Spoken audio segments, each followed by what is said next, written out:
But to the people who feel like that, we are a majority white country. We must remain, or it no longer ceases to be Britain or England. The culture disappears. It changes forever. There's 1,000 years of English white Christian history. And why does that matter? Why does that culture matter? Why does it matter? Because that culture is Britain. That's our culture. Why are we going to give it away? Our forefathers fought in wars, in battles, sacrificed, bled, died, suffered, tortured, everything to protect our culture, our identity. Our culture is the most superior. Let's stop pretending all cultures are equal. I have this debate when I had it with journalists. I said, well, Islamic culture? We go living in an Islamic country. You think it's so great? Well, a woman is a property of a man. Bullshit culture. We are the most superior, advanced culture in the world, which is why everyone wants to come to our country. There's 50 Islamic nations. Go there. Everyone, Michael here. Today's video, I want to discuss Tommy Robinson's recent pivot to more ethno-nationalism. Let's go. Okay, so over the last few days, I've watched some Tommy Robinson interviews, and it's interesting that I've seen him pivot to a more ethno-nationalist point of view. I did a short a few days ago on this channel of Tommy speaking about how, England must remain white English.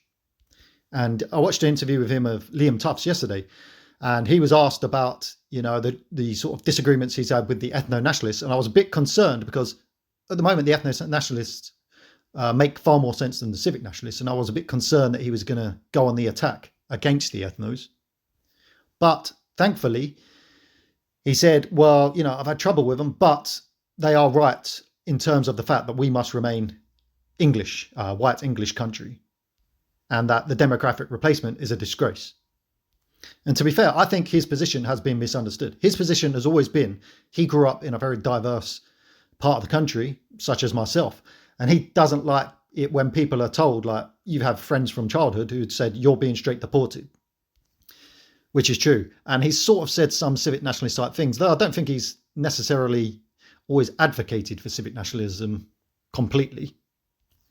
But he's now admitting or clarifying his position that England must remain majority white English. And I don't think this is anything new for Tommy, because I've watched videos of him a year or two ago, and he's been talking about the demographic replacement, the great replacement, and how politicians are flooding our countries with migrants. So I think people have confused the fact that he doesn't want to disrespect good migrants who he grew up with as he's happy with being replaced. That's a false conclusion they've come to. But there has been a lot of people who are English, but also some associated with Tommy who have said some silly things. Like Liam Tufts said some silly things on his interview with Steve Laws in terms of he was being hardcore civ and that. And then you got people like Bob Speaker's Corner, Nick Tenconi, who said they don't care if England's all African as long as it's Christian. So these are false concepts. England belongs to the English, and that must be the standard take, because every other country has that position. And for us to have that would be absolutely ridiculous in terms of us being demographically replaced and we just accept it. It's absolutely absurd. So it's a good thing that Tommy is clarifying his position, that he is more of an ethno-nationalist. And he's probably similar to my position, that I'm more ethno-nationalist, but I also think we have to be very careful with how we treat the good migrants, and that we don't need to persecute or hate anyone. But because I say that doesn't mean I'm advocating for us to be replaced. No, I'm advocating that we slowly with time move Britain back to a massive supermajority. And that can be done with the grace of God rather than with evil. You cannot overcome evil with evil. You can only overcome evil with good. And I am going to release a remigration plan myself with the grace of God probably tomorrow. So anybody who wants to criticize me and say, oh, you come up with, you haven't got a good idea, I'm going to be releasing that tomorrow. So before you jump on and criticize and saying, oh, you need to be 100% all that, watch my plan tomorrow. And to finish the video, one thing I have said is that the ethno-nationalists have the more common sense position. But one problem I have with a lot of the hardcore ethnos, I don't even call them ethnos, I call them national socialist types, is that they are way too far extreme, and they go on about the second century Germans and they're obsessed with Israel and the Jews. Yeah, it seems like every hardcore ethno is like that. And that's where they're venturing into national socialism. That's why I can't really, I can't associate with them. I can't associate with them at all.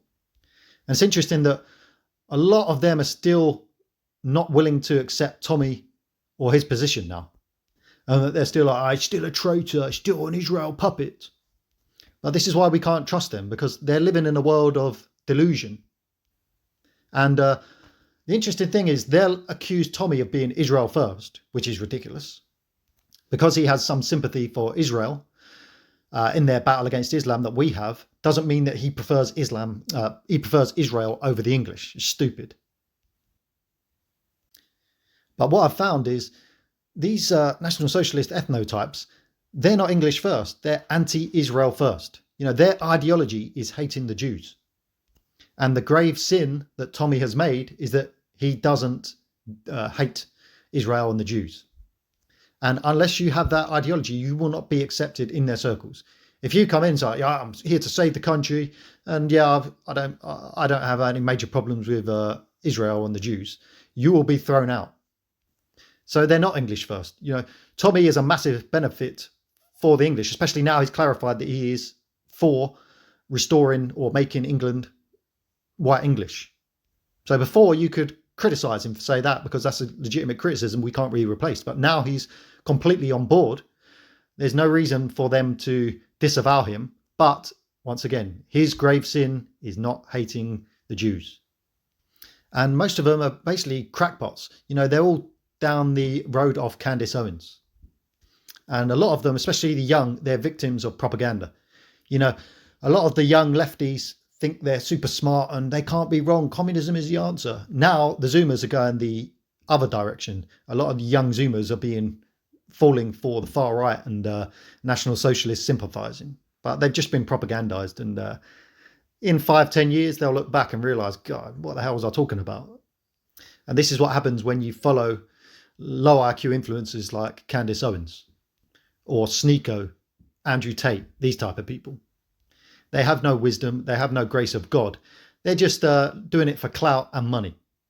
And you have nefarious organizations such as Qatar, such as a lot of communist people who are putting out so much propaganda, they don't realize that they're falling for lies.